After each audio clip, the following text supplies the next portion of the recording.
Assalamu alaikum ‘yan class, wannan shi ne darasinmu na yau. Darasi na 1, karatu da rubutu. Koyon yadda ake haɗa kalmomi masu gaɓa biyu. Koyon yadda ake haɗa kalmomi masu gaɓa biyu.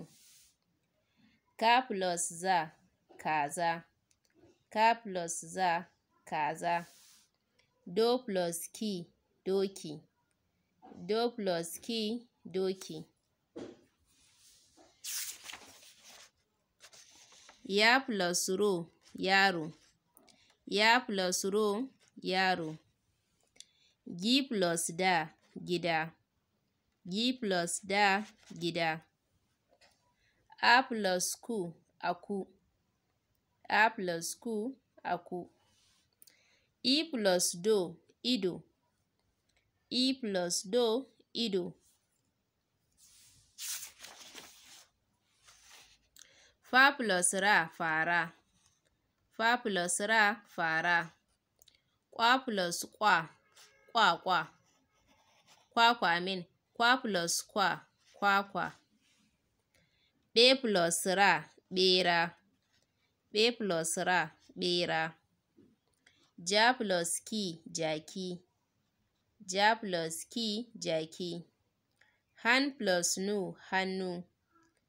Han plus nu, hannu. Sar plus ƙa, sarƙa. Sar plus ƙa, sarƙa. Ma plus sa plus ra, masara. Ma plus sa plus ra, masara.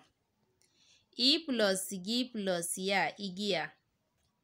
I plus gi plus ya, igiya. Un plus gu plus lu, ungulu.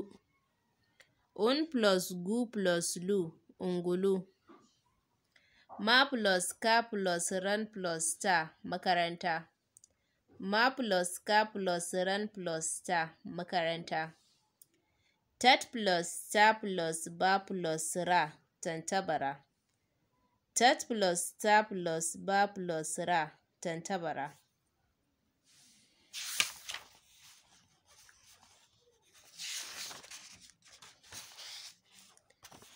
Ku plus je plus ra, kujera. Ku plus je plus ra, kujera. Ta plus la plus bi plus jin, talbijin.